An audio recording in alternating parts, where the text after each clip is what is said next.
வணக்கம் மக்களே. அந்த மாதிரி சொல்லலாம். சீமான் சார் மாதிரி அண்ணன் பண்ணிருக்காரு போல. ஆமா, அண்ணன் பாவம். எதுக்கு அவரை இல்ல அந்த ஒரு துண்டு நீங்க ஒரு கர்வமா பேசுறது ஆக்ரோஷமா சாதாரணமாவே அப்படித்தான் பேசுவேன். எனக்கு டீசர் பார்க்கும்போது ஓகே இது விஜய் சாரை வந்து லைட்டா இப்போ அவரோட அரசியல் அந்த மாதிரி கிடையாது.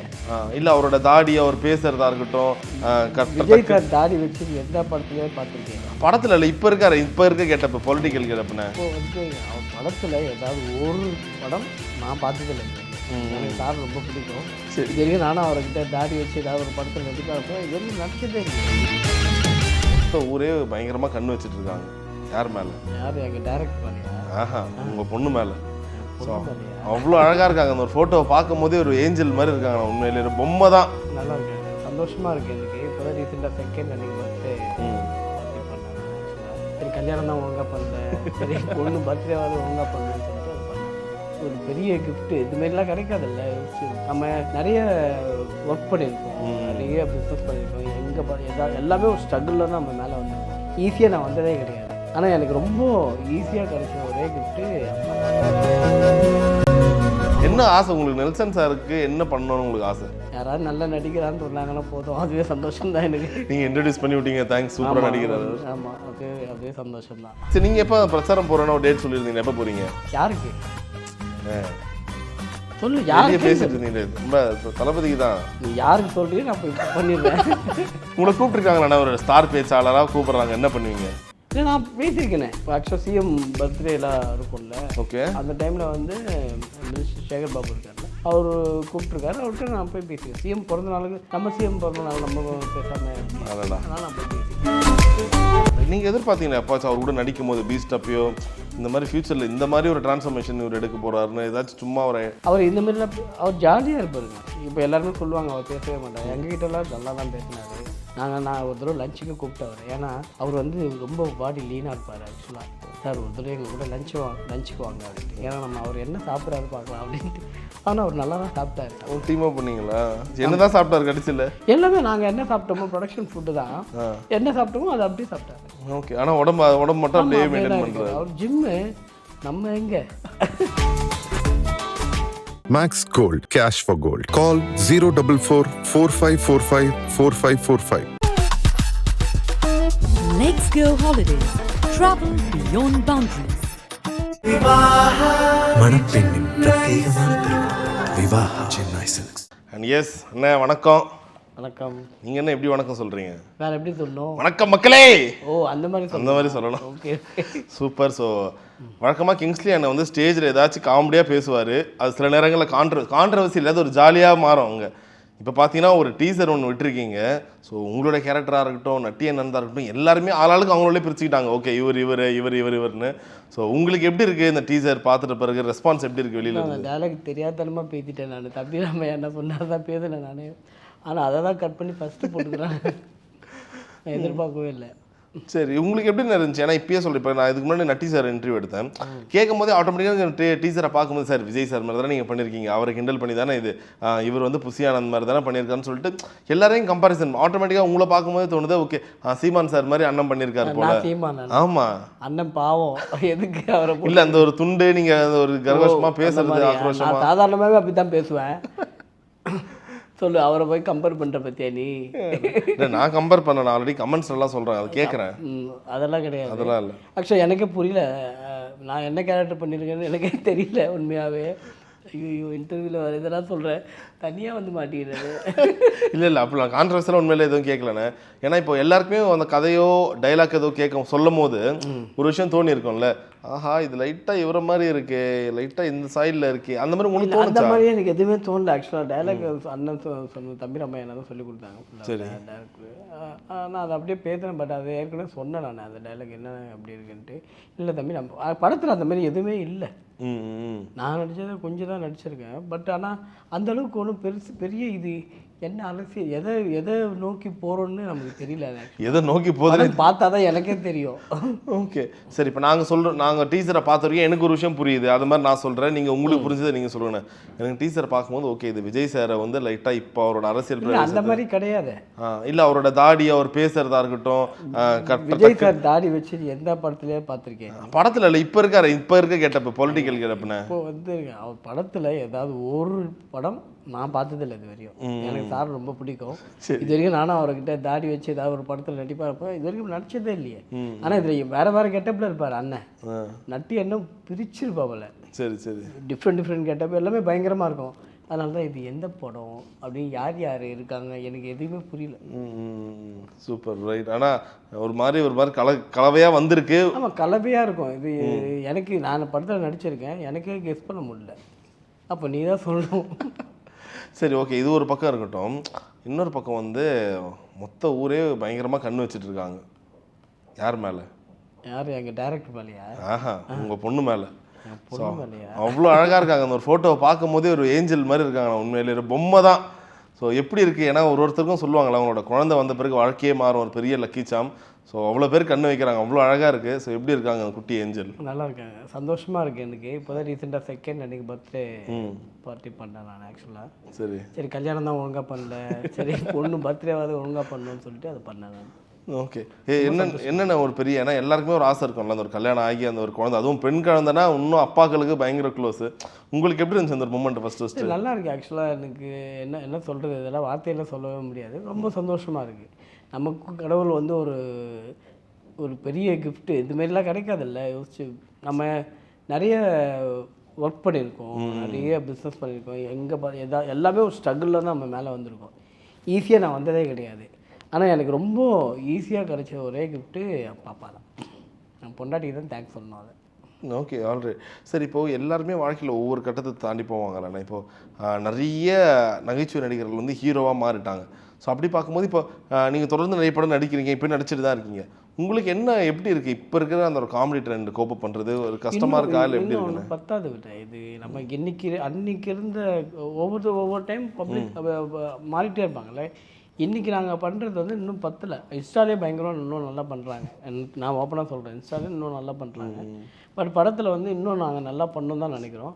அதுமாரி ஸ்கிரிப்ட் அமையணும், டைரக்டர் எல்லாமே அமைஞ்சாதான் அது ஒன்று அமையும். இப்போ A1 எனக்கு வந்து சூப்பர் படம்.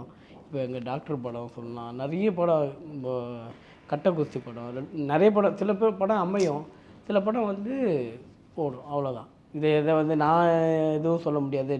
எல்லாமே நல்லா பண்ணணும் தான் நாங்கள் பண்ணுவோம். அது சம்டைம் ஒர்க் அவுட் ஆகாமல் இருந்தபோது நம்ம ஒன்றும் பண்ண முடியாதுல்ல. ரைட். சார் உங்களுக்கு அது மாதிரி எந்த ஒரு படம் வந்து ரொம்ப பயங்கரமாக கஷ்டப்பட்டு, ஏன்னா நீங்கள் வந்து வெறும் காமெடியில் கெட்டப்லாம் மாற்றுவீங்க, என்னென்னவோ பண்ணுவீங்க கஷ்டப்பட்டு. எண்ட் ஆஃப் த டே நான் என்ன எவ்வளோ வேணால் கோமாளியாக மாற்றிக்கிறாங்கன்னா ஆடியன்ஸ் சிரிக்கணும், அதுதான் உங்களுடைய இதுவாக இருக்குது. ஸோ அப்படி நீங்கள் ரொம்ப கஷ்டப்பட்டு பண்ணி பெருசாக அந்த இந்த காமெடி ஒர்க் அவுட்டே ஆகும் போயிடுச்சுன்னு வருத்தப்படுற ரோல் ஏதாச்சும் இருக்கா?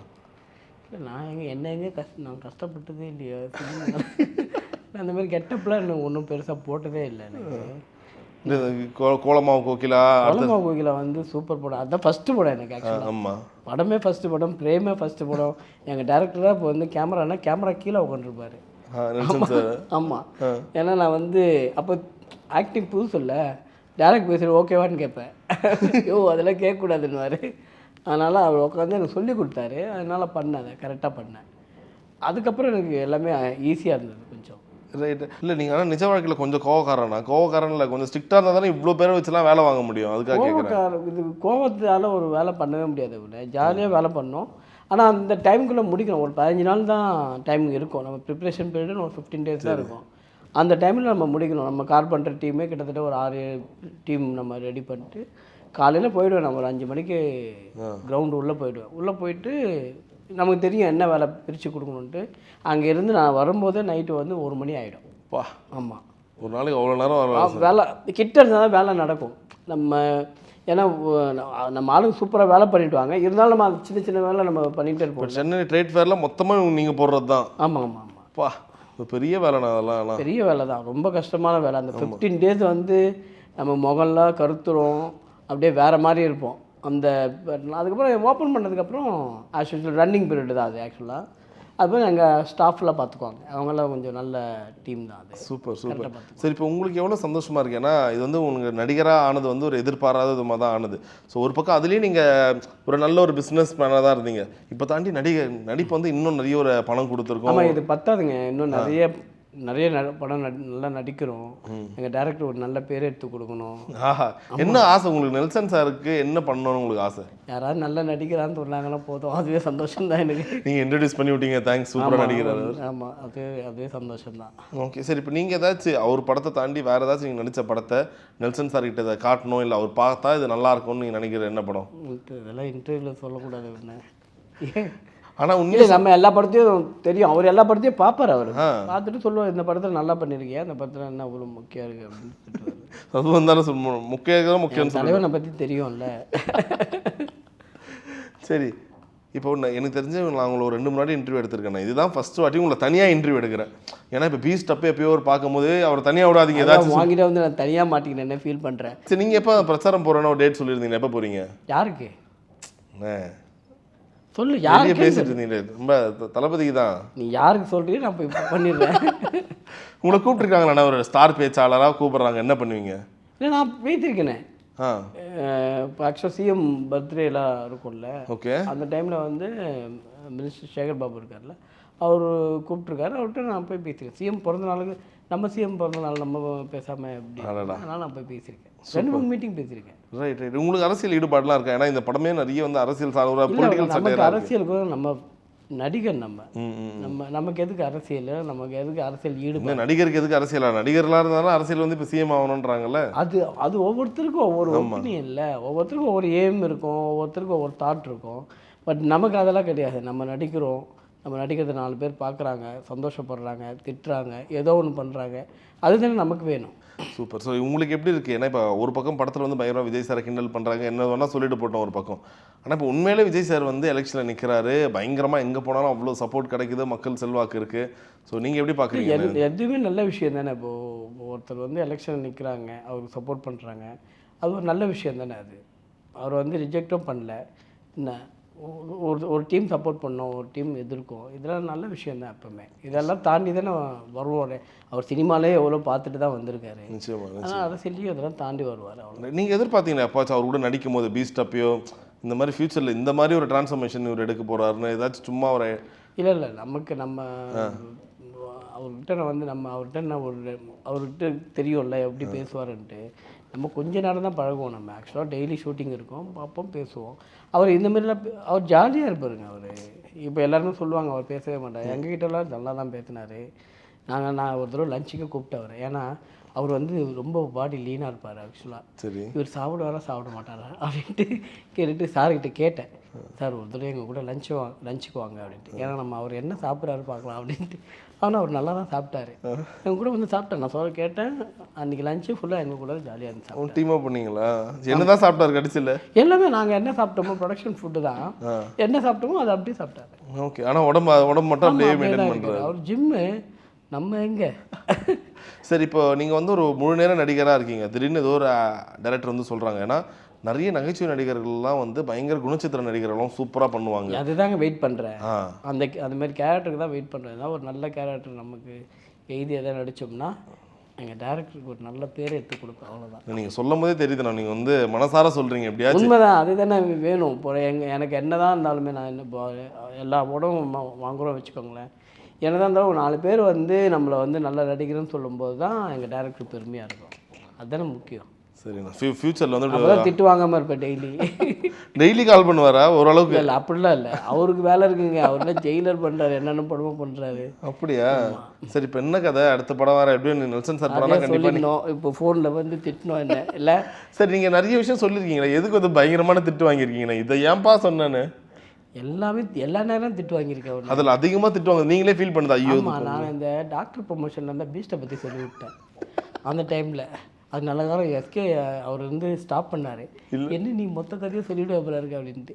அப்புறம் சுதாச்சிட்டேன். அதுக்கப்புறம் அதுவும் அவருக்கு தெரியும், அந்த பைத்தியம் ஏதாவது வளரும் அவருக்கு தெரியும், இல்லை உலகம் தெரியுமே. இதை பார்த்துட்டு நீங்கள் ரொம்ப வெள்ளந்தியாக இருக்கீங்க. வெள்ளந்தின்னு இல்லை, நீங்கள் பயங்கர எப்படி சொல்கிறது, பிஸ்னஸ்ன்னு வந்துட்டு அவ்வளோ ஐடியாலஜிக்கல் பர்சனாக இருக்கீங்க, அவ்வளோ இன்டெலெக்சுவலாக இருக்கீங்க. இல்லைண்ணா, அது வந்து ஃபுல்லாகவே என்டர்டெயின்மெண்ட் சம்மந்தப்பட்ட விஷயம், இல்லை காசை போட்டு காசை எடுக்கணும். ஓகே. ஆனால் இங்கே வந்து நீங்கள் ரொம்ப வெளிப்படையாக பேசிடுறீங்களா ஏதாச்சும் கேஷ்? அது இல்லை, அப்பவும் அப்படி தான் இருப்பேன். நான் பிஸ்னஸ் பண்ண மாட்டேன், என்ன நம்ம இதே ப்ராக்டிக்கல் தானே, வேலை பண்ணுறோம், வேலை தானே நம்ம அடுத்த கட்டத்துக்கு கொண்டு போய் விடும். அதனால் நம்ம வேலை கரெக்டாக பண்ணணும். ஏன்னா அது நம்ம பேமெண்ட்டு வாங்கி நம்ம பேமெண்ட் போட்டு அதை திரும்ப எடுக்கணும். 4 நாள் மழை வந்தாலே காலி ஆகும். எனக்கு 2015 4-5 crores லாஸ் எனக்கு ஆக்சுவலாக. பயங்கர ஸ்ட்ரகிளில் இருந்தேன் நான் அந்த டைம்லலாம். அதெல்லாம் தாண்டி ஒன்று வரணும். இப்படி மீண்டு வந்துட்டீங்க அதில் வந்து சூப்பர். ஓரளவுக்கு வந்துட்டேன், இன்னும் கொஞ்சம் இருக்குது, அதெல்லாம் தாண்டி வந்துடுவேன். என்னண்ணா ஓகே. இப்போ கரண்ட்டாக எவ்வளோ படம் நடிக்கிறீங்க? நிறைய படம் நடிக்கிறீங்கன்னு நினைக்கிறேன் ஒரே நேரத்தில். அந்த மாதிரிலாம் இல்லை. நான் சந்தானால இருந்து 2 படம் பண்ணுறேன், கவின் படம் பண்ணுறேன், அப்புறம் ஜெயிலர் முடிச்சிட்டோம், காஞ்சனா 4 பண்ணுறேன், அப்புறம் சிரஞ்சீவி சார் கூட தெலுங்கு படம் பண்ணுறேன் என்ன, அதுக்கப்புறம் சுத்தி கணேசன் சார் படம் பண்ண போகிறோம், ஷூட்டிங் போகிறோம். சூப்பர்ண்ணே. இன்னும் சின்ன பரவாயில்ல, எவ்வளோ படம் அதுவும் எல்லாமே பெரிய பெரிய ப்ராஜெக்டாக இருக்குது. சூப்பர்ண்ணே. ஆமாம், அப்படி நம்ம அதை நினச்சி நம்ம ஓடுறதில்ல. சின்ன படம் வந்தால் சின்ன படம் பெரிய படம்லாம் எங்களுக்கு கிடையவே கிடையாது. எல்லா படத்தையும் நம்ம ஒரே ஸ்ட்ரகிள் தான் போடுறோம், நம்ம ஒரே மாதிரி தான் நடிக்கிறோம். ஒவ்வொருத்தரும் ஒவ்வொரு பிளாட்ஃபார்ம் இருக்கும்ல. ஒரு படத்தை வந்து பெரிய ப்ரொமோஷன் பண்ணி பெரிய ஆக்டர் வந்து அவங்க வேறு மாதிரி பண்ணுவாங்க, ஒரு சின்ன படம் வந்து இந்த மாதிரி ப்ரொமோஷன் பண்ணுவாங்க, அவ்வளோதான். ரைட். இதை வந்து சின்ன படமாக பெரிய படம் பண்ணி சொல்லி பார்க்கலாம். இது நம்ம டிஎல் இது இது சின்ன படம் பெரிய படம், மக்களுக்கு பிடிச்சா பெரிய படம், அவ்வளோதான். கரெக்ட், தெரியுதுல்ல, கரெக்டாக உஷாராக பதில் சொல்கிறேன்ல. ஆனால் இது பயங்கரமாக இப்போ யூத்லாம் பாருங்க, வெறும் 5 கோடினாங்க, பார்த்தா படம் நல்லா இருக்கு, நல்லா இருக்கும், 60 கோடி வசூல், நல்லா இருந்தால் படம் ஓடும், அவ்வளோதான். சிம்பிள் விஷயம். அது வந்து எல்லாருமே நல்லா எடுக்கணும், நம்மளும் நல்லா நடிக்கணும், அது நம்ம கையில் இல்லை. சூப்பர் தான் சார். இப்போ நெல்சன் சார் பற்றி பேசும்போது உங்களுக்கு பர்சனலாக எவ்வளோ சந்தோஷமாக இருக்கு? ஏன்னா இல்லை உங்களுக்கு ஜென்ரலாக அவரை பற்றி நான் ட்ரிக்காலாம் எதுவும் கேட்கல, இல்லை நான் தப்பாகவே கேட்கல, இந்த கேள்வியை மட்டும் பாருங்க. ஏன்னா நம்ம கூட இருக்கவங்க வளரும் போது அது இன்னும் சந்தோஷமாக இருக்கும். மொத்த தமிழ் சினிமாவே இயங்கின ஒரு விஷயம், ரஜினி சார் கமல் சாரோ எப்படியாச்சும் இணைக்கணுமான்னு. அந்த வாய்ப்பு அவ்வளோ பேர்கிட்ட மாதிரி நெல்சன் சார் கிட்ட வந்திருக்கு. அந்த ப்ரோமோவே பயங்கரமாக இருந்துச்சு. ஒரு ஃப்ரெண்டாக உங்களுக்கு எப்படி இருந்துச்சு, என்ன சொன்னீங்க? எனக்கு வந்து பயங்கர சந்தோஷம். எனக்கு வந்து இதுமாரிலாம் நம்ம நினச்சே பார்க்க முடியல. அதான் நான் சொன்னேன், நான் நீ பிறக்கிறதுக்கு முன்னாடியே கடவுள் உனக்கு எழுதி வச்சுட்டானே இதை அப்படியே அவர்கிட்டயே சொல்லி. சந்தோஷம், பெரிய விஷயம் இல்லை இது ஆக்சுவலாக. எவ்வளோ பேருக்கு இருக்க ஆசை இருந்திருக்கும், அவ்வளோ பேருக்கு கேட்டிருப்பாங்க. அதில் கடவுளுக்கு தான் நன்றி சொல்லணும் உண்மையாகவே. நல்ல. ஆனால் அதில் எனக்கு ரொம்ப பிடிச்ச விஷயம் என்னென்னா, 2 பெரிய ஸ்டார் கிடச்சிட்டாங்கன்னு சொல்லிட்டு அவர் ஒரு மாதிரி ஆக்ஷனெல்லாம் எடுக்காமல் இவர் ஸ்டைல்லே எடுத்திருந்தார். அவங்க 2 பேரும் வச்சு ஃபன்னாக ஜாலியாக. எப்பவுமே அப்படி தான் அவர். எப்படின்னா எல்லாருமே சொல்லுவாங்க, எல்லா டேரக்டரும் சொல்கிறது கதைக்கு முக்கியத்துவம் தானே. எல்லா ஹீரோவும் அது தானே யோசிப்பாங்க. நீங்கள் எவ்வளோ பெரிய ஆளாக இருந்தாலுமே உங்களுக்கு கதை தானே முக்கியம். கதை ரொம்ப நல்லா இருந்ததுனால நீங்களே எல்லாமே பண்ணிடுவீங்கல்ல. அதனால் எங்கள் டேரக்டர் அதில் ரொம்ப ஃபோக்கஸ் பண்ணுவார். அதுக்கு இதுக்கு இந்தமாரி ஆர்டிஸ்ட்டை வச்சு எடுக்கும்போது அது இன்னும் பிம்பம் வேறு மாதிரி ஒன்று ரைட்டிங் இருக்கணும்ல, அதெல்லாம் எங்கள் ஆள் பண்ணிடுவார். சூப்பர்ண்ணா. சரி, ஃபைனலாக ஒரு பக்கம் பயங்கர சினிமா ஓட்டம் ஓடிட்டே இருக்கீங்க, ஒரே நேரத்தில் இவ்வளோ படங்கள்லாம் நடிக்கிறீங்க. வீட்டை பார்த்து மிஸ் பண்ணுறீங்களா? குழந்தைய வேறு இருக்காங்க, இப்போ நிறைய ஷூட்டிங்லாம் போயிட்டா வேறு வழி இல்லை. ஏன்னா குழந்தை வந்து 3 மணிக்கு தான் தூங்குறான். என்ன 3-4 மணி ஆகிடும் ஒவ்வொரு டைமும். சம்டைம் ஷூட்டிங் இல்லைன்னா நான் இருந்து நானே பார்த்துக்குவேன் ஃபுல்லாக. ஏன்னா 2 பேரும், ஏன்னா நானும் என் ஒய்ஃப் பண்ணுறாங்க, எங்கள் வீட்லேயும் ஆள் இல்லை, அவங்க வீட்லேயும் யாருமே பார்த்துக்கிறது இல்லை. அதனால் நாங்கள் 2 பேர் தான் பார்த்துக்குறோம். ஒருத்தர் நாங்கள் வந்து ஷூட்டிங்லாம் நான் ஃபுல்லாக இருந்து எல்லாமே பார்ப்பேன். ஷூட்டிங் இல்லைன்னா அவள் சொல்கிறேன், நீ போய் தூங்கு, காலைல போகணும், நான் பார்த்துக்கிறேன்னு சொல்லுவோம். அப்பா சூப்பர். ஒரு பயங்கர ஒரு ஃபுல்ஃபில்டான ஃபேமிலி தாங்க மெயின். அதை விட்டுட்டு என்ன பண்ண முடியும்? கண்டிப்பாக. கடவுள் எங்கேயோ ஒரு மூலையில் அப்படியே இப்படி தள்ளி விட்டான் கடைசி நேரத்தில். அது பயங்கர சரியான ஒரு தள்ளா இருக்குது. உங்களுக்கு வந்து ரொம்ப ஒரு கம்ஃபர்ட்டான ஒரு தள்ளி இருக்காரு. ஸோ இந்த ஒரு சேரில் நீங்கள் எவ்வளோ கம்ஃபர்ட்டாக உட்காருங்களோ அதே போல் வாழ்க்கை முழுக்க நீங்கள் ரொம்ப அந்த ஒரு முகத்தில் இருக்க சிரிப்பு அப்படியே இருக்கட்டானே. ஆமாம், அதுக்கு கடவுள் தான் நன்றி. இந்த அளவுக்கு நான் வந்ததுக்கு எங்கள் டைரக்டர் நெல்சன் சாருக்கு தான் நன்றி. அவர் தான் எனக்கு வந்து ஒரு நல்ல வாழ்க்கை கொடுத்து என் லைஃப்பை நல்லா கேரி பண்ணிட்டு போகிறேன். அடடா. இப்போ நாளை பின்ன இப்போ இந்த படம் ரிலீஸ் ஆகிட்டு உங்களை எல்லாம் கேட்குறாங்க, ஒருவேளை சீமான் சாரோட கட்சியில இருந்து என்ன பண்ணுவீங்க? அந்த மாதிரி இருக்காது. நீ படம் பார்த்தா தெரியும், நீ தான் பார்த்துருவல்ல, படம் பார்க்கும்போது தெரியும். அந்த மாதிரி இல்லை, இந்த என்ன பண்ணணும் நீ தான் சொல்லணும், நாளைக்கு ஃபோன் பண்ணி. சரி, ஓகே. ஸோ படம் ரிலீஸ் ஆகிட்டு நான் ஃபோன் பண்ணுறேன் நான் எப்படி இருக்குன்னு. கண்டிப்பாக. சரி, இப்போ எனக்கு என்ன ஒரு கேள்வினா, இப்போ நடிகராக இருக்க உங்ககிட்டே இவ்வளோ கேள்வி கேட்க வேண்டியது இருக்குது, இது இப்படியா அது அப்படியான்னு. இப்போ டேரக்டர் சார் என்ன உமாபதி அவர் என்ன எல்லாத்துக்கும் ரெடியாக இருக்காரா? கண்டிப்பாக. ஏன்னா ஒரு சினிமா வந்து உங்களுக்கு தெரியும், மினிமம் ஒரு 6 மந்த் ஆகும். எந்த படம் பூஜை போட்டாலும் நமக்கு நிறைய ஆர்டிஸ்ட் இன்றைக்கி நம்ம இளவரசர் சார், எம்எஸ் பாஸ்கர் எல்லாமே பெரிய பெரிய ஆர்டிஸ்ட்டு, எல்லாருக்குமே டேட் கரெக்டாக மேட்ச் பண்ணோம். இது ஷார்ட் டைமில் 3 மந்தில் அவ்வளோ ஹார்ட் ஒர்க். உமாபதிலாம் வந்து நான் சல்யூட் தான் பண்ணுவேன். ஏன்னா நைட்டில் தூங்கவே இல்லை. எனக்கு வந்து 6 to 2 கால் ஷீட் இருக்கும். மார்னிங் 6 to 2 மணி வரையும் கால் ஷீட்டு. அது வேலை பண்ணி திரும்ப மறுநாள் காலையில் பொள்ளாச்சியில் ஷூட்டிங். அந்த அளவுக்கு ஒர்க் பண்ணோன்னா எவ்வளோ எனர்ஜி வேணும். உண்மையாகவே உமாபதியை நான் வந்து சல்யூட் தான் பண்ணுவேன். Very good hard work. 3 மந்தில் ஒரு படத்தை முடித்து அதை ரிலீஸுக்கு, ஏன்னா எலெக்ஷன் முன்னாடி இதை கொண்டு வரணுன்ட்டு ஒரு ஸ்ட்ரெயின் பண்ணி இவ்வளோ. இப்போ பாரு, இப்போ கூட இன்டர்வியூவில் மேக்ஸிமம் கலந்துக்க வாய்ப்பு இல்லை. ஏன்னா அந்தளவுக்கு எடிட்டிங் அவ்வளோ ஒர்க்கு போயிட்டுருக்கு அவருக்கு. உண்மையுமே கிரேட்டு. அதுக்கேற்ற மாதிரி அவங்க அப்பா தம்பிராமையான்னு அவரை வந்து இந்த பையனை வந்து தாங்குவாங்கல்ல, அந்த மாதிரி உண்மையாகவே அவ்வளோ பையன் ஜெயிக்கணும், இந்த படமும் ஜெயிக்கணுன்றதுக்காக அவரும் கூட இருந்து ஃபுல் சப்போர்ட்டு. ஷூட்டிங் வந்து அவருக்கு இல்லைனாலும் அவர் ஷூட்டிங்கில் தான் இருப்பார். இருந்துட்டு என் கேரக்டர் பார்ப்பார். இப்போது மற்ற நட்டியனுங்க எல்லா கேரக்டரும் அவரும் டைரக்ட் பண்ணியிருக்காருல படம்லாம். ஆமாம், அந்த வந்து அவரும் இன்புட் போட்டு இதை பண்ணணுன்ட்டு பையனுக்கு ரொம்ப ஹெல்ப் பண்ணியிருக்காரு. உண்மையாலுமே 2 பேரும் சரி சூப்பரு. ப்ரொடியூசரை பற்றி சொல்லணும், கண்ணன் ரவி சார். இப்போ வந்து ஒரு சில பேர் தொட்டதெல்லாம் தொலைங்கல்ல, அது உண்மையாகவே அவருக்கு வந்து இருக்குது. துபாயில் போனால், துபாய் நம்ம போவோம், நம்ம ஏர்போர்ட் போனோம்னா ஷேக்கெலாம் இருப்பாங்க. அந்த ஷேக்கெல்லாம் அவர்கிட்ட வெயிட் பண்ணுவாங்க. நான் பார்த்துருக்கேன், அவர் ரெஸ்டாரண்ட் போயிருக்கேன், மொத்த ஷேக்கு அவர்கிட்ட வெயிட் பண்ணுவாங்க. அந்த அளவுக்கு ஒரு பெரிய ஆள். இங்கே வந்து நம்ம தமிழ் சினிமாவுக்கு ஒரு ப்ரொடக்ஷன் பண்ணுறாருன்னா அது நல்ல விஷயம் தான் எனக்கு தெரிஞ்சு. இது 2வது படம்னு நினைக்கிறேன் அவர் படம். இதுமாரி நிறைய படம் வந்து ஹிட் ஆகணும். ஹிட்டாகி நம்ம நல்ல ப்ரொடியூசர் இன்னும் நிறைய படம் எடுக்கணும். அதனால் அவருக்கும் ரொம்ப thanks. Max Gold, cash for gold. Call 044-4545-4545. Let's go holidays. Travel beyond boundaries. மணப்பெண்ணின் பிரத்யேகமான திருமணம் விவாஹா சென்னை.